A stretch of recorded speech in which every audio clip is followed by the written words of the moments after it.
March Madness, some big conference tourneys already underway. Big 12, ACC, A10. Tomorrow, the Pac-12, SEC, and Big East all tip off. Lots more to come on these tourneys throughout the show as Stanford Steve and Dalen Cuff set to join us. In the ACC, North Carolina is the 1 seed, and they are co-favorites to win the tournament along with Duke. They will both play their first games on Thursday. Wake Forest is the third best bet, or third favorite bet, I should say, at plus 750 as they enter the tourney squarely on Joe Lunardi's bubble. All right, back on the desk now with Erin and Joe. EKD, who do you like to win the ACC tournament? So Duke or UNC for me, and I'm going to go with UNC. We're going to go with the Tar Heels, and you just mentioned the bracket. It comes down to that as well, and it seems like they have somewhat of an easier path than, let's say, Duke for obvious reasons. Now, they have a loaded roster on offense. Their defense the past couple of games has just been much better, and we just saw them actually beat Duke. So it feels like if you're going to look at this tournament as a whole, you go with the team that's hot right now, and especially defensively, this team has been good this season. So I'm going to go with UNC, but I wouldn't be surprised if other people had some long shots. I know Clemson is a favorite there for a long shot. Good point on the long shots. This is the time of year where you want to realize something. When you're playing longer shots in conference tournaments, you're not getting good pricing. Teams will be out there at 15-1, 20-1. What you're more inclined to do, if you have the time and the patience, the money line rollover parlay. Play the team on the money line, and then if they win, roll over all the money to the next game, and then again to the next game, and then again all the way through the tournament. By the time it's said and done, if you end up having the team that wins the tournament, that's going to get a better return on your investment than just playing them at the prices the books are listing them at right now. Yeah, but that's a lot harder to do for people because, you just got to click it one time. Requires effort. Requires some effort there. Effort's a good thing sometimes. Effort, money, up to you guys. Let's effort upgrading the show by welcoming in the big man, Stanford Steve, to talk about this ACC dance. Steve, who do you like in this conference tourney? I can't take any favorites, so I'm going to start with that. That's going to be the gist of the show. We're going to take long shots. We're going to take middle of the field. We're going to have some fun with this. Erin mentioned Clemson. I love what they bring to the table. I feel like it's a different team than it was last year. I love that they got Garrard, the point guard from Syracuse. He's got championship tournament pedigree. When you look at Clemson, 1-point loss at Duke, I think that still bothers them. They've beaten North Carolina. They are a much better team this year than they were at last year at this point, trying to get into the tournament. P.J. Hall is a stud. I love the track that they're on. Looks like they're going to get Virginia. They just got to beat BC or Miami. I don't see any problem in that. I like Clemson. And the best thing, Joe, when you don't get great prices, you get a boost. We got a boost on ESPN Bet, 11-1 if you want to take Clemson. Back me, go ahead, have some fun. It's the best week of the year. Every mall should have shopping sales for all the females that don't want to watch games. All we want to do is watch games and go to games. Schools should have sleepovers for the grammar schools and elementary kids so they don't come home. I think they should test it out. I think it's a great idea. The odds boost he mentioned, ESPN Bet 11-1 on those Clemson Tigers. I'm looking forward to hearing some more long shots throughout the show from you, Stanford Steve, since you're feeling exotic, as you like to say. Brought to you by divorce attorneys all across the country. All right, back to Stanford Steve in just a bit. Let's turn to the Big 12 now on the desk here. Kansas hurting, as we said, Joe Fortenbaugh. So how are you approaching the Big 12 in reaction? I take a shot with Baylor. They would face Kansas in the quarters. 2 key starters for Kansas out for the tournament, so I'd be playing into that. Baylor at 6-1 is a relatively good price. You've got a team that plays well on both ends of the court. They have some marquee wins this season. They can bomb from 3-point range. Absolutely bomb. Plus, 6-1, I still feel there's an opportunity there. They've dropped 3 of 6, so people are looking at the recent performance and they're saying to themselves, I don't know about Baylor. That's the time someone like me wants to buy. Okay, we like that with the Big 12 kind of coming, I want to say like under scrutiny or anything like that, but Houston's been dominant all year. Kansas we're used to seeing be well, and they are not well right now because of the injuries. Back to Steve, who is going to have some fun on this show, it looks like. Who do you like to come out of the Big 12? I guess it's not going to be Houston, even though they're a great team with the way you started. Joe, what about our BYU team? BYU's at the top of that bracket. They could beat Houston. Oklahoma just lost by 2 to Houston. I worry about Houston because the nature that they play with, it's going to be close games. When you get in this conference tournament, it's a different dynamic. And the biggest factor in this tournament, Kansas might not be in the quarterfinals. They could be home before that first game with Texas Tech is played. They haven't missed, or they haven't been a top 4 seed since 2000. And you think about this tournament being in Kansas City, the whole dynamic of this thing, I feel like is different with the Jayhawks possibly going home. So I look at the bottom of the bracket. Texas, I get it. They've underachieved all season long. But when you look at the guard play they have Kansas State in their first game. I like the odds that they can come out of that bottom. I look at possibly if you want to play a matchup, BYU to play Texas in that, or just take both of them to win the tournament. And then if they play in the final, you got a great hedge, or you don't have to hedge, whatever you got an automatic win. But I look at BYU on the top of that and taking a shot at them, and I like Texas on the bottom of that bracket. All right, 11-1 with Clemson in the ACC, 12-1 with BYU in the Big 12. Stanford Steve coming out the gates hot. Still. The SEC Tournament begins tomorrow night in Nashville, and the Tennessee Volunteers are favored to win in their home state. Dalton Connect and the Vols plus 160 favorites. They are seeking their second SEC Tournament title in the last 3 years. The top 4 seeds all have single-digit odds to win this tourney. Auburn second favorite at plus 275, followed by Kentucky and Coach Cal at plus 350. The Wildcats have not won an SEC title since winning 4 straight from 2015 to 2018. All right, back on the desk here with Erin and Joe. Stanford Steve, steady been on the grind, but for the first time today, we welcome our pal Dalen Cuff to the show. And Dalen, all we ask is that you promise just about 3 to 4 minutes of your undivided attention here, since Arsenal is playing, I'm sure, on a screen somewhere in that room in the Champions League. Guys, I have a confession right now. We got a technical issue with my phone. I got Peter Drury and you. You're higher up. I hear you clear, but I got the call here too. But I'm locked in, guys. Let's do this thing. All right. Well, I guess we should start with you in case I love my team. technology fails us. We're talking SEC Tournament, Dalen, so who's your bet?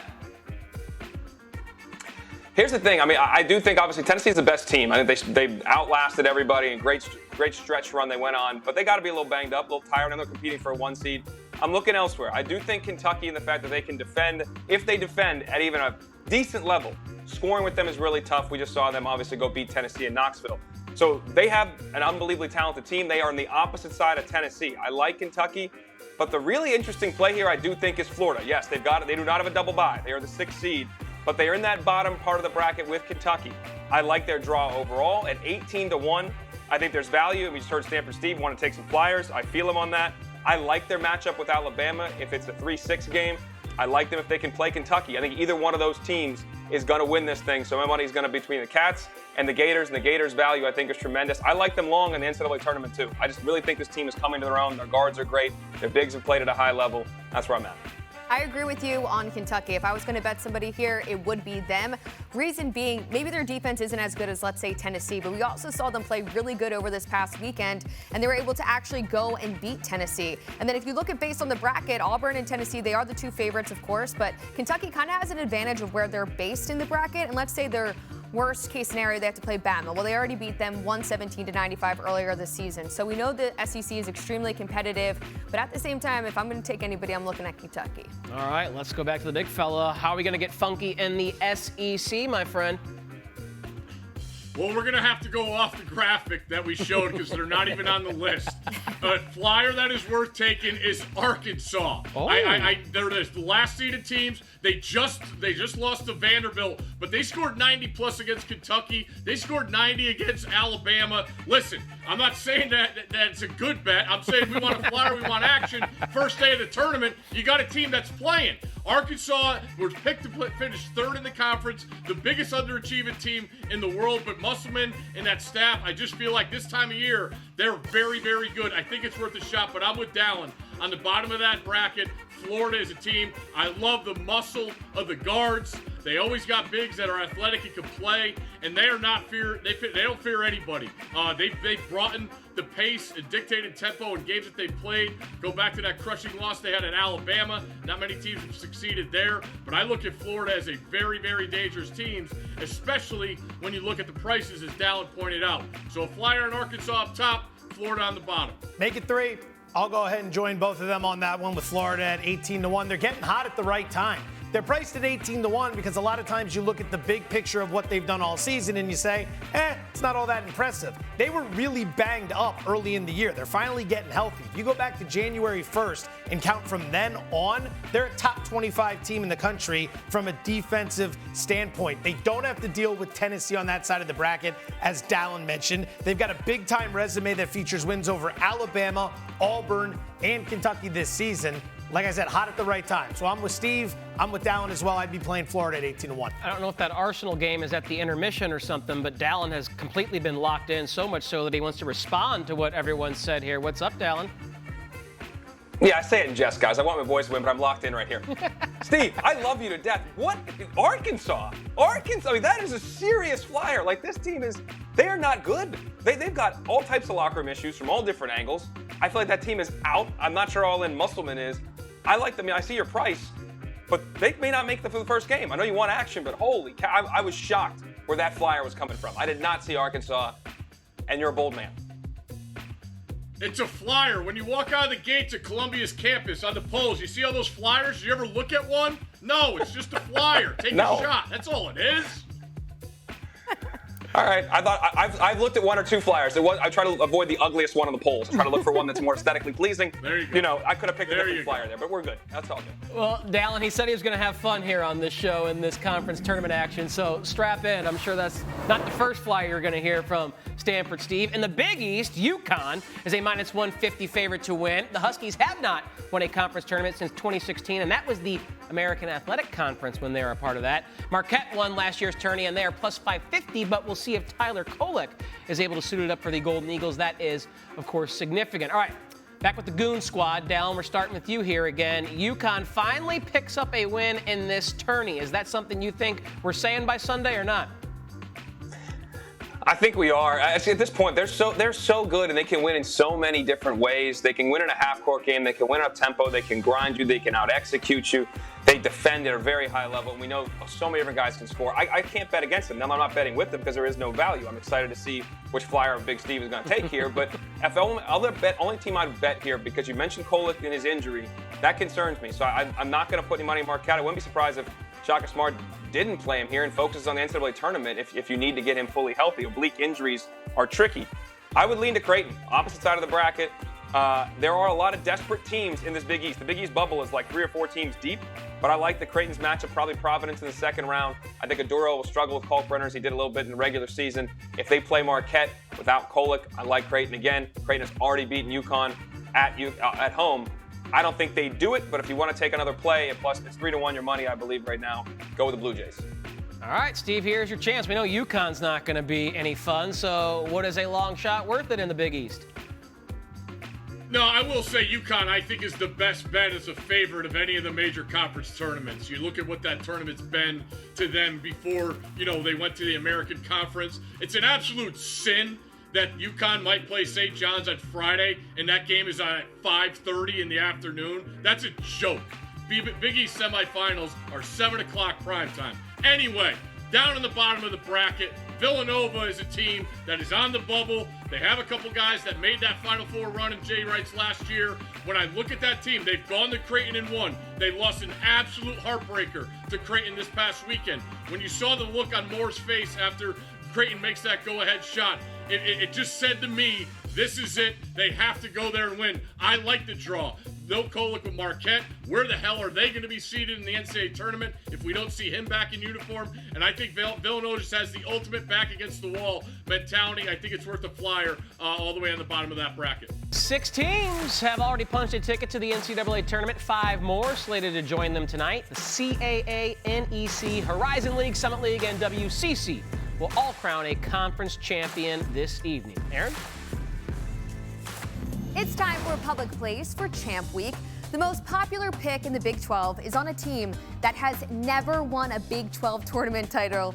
Baylor's getting 32% of the tickets and 47% of the money to win the Big 12 tournament. Baylor's odds have moved from plus 750 to 6-1, and their path to the Big 12 title was made a little easier after a couple key Kansas injuries. Baylor last appeared in the Big 12 title going back to 2014, but they lost to Iowa State.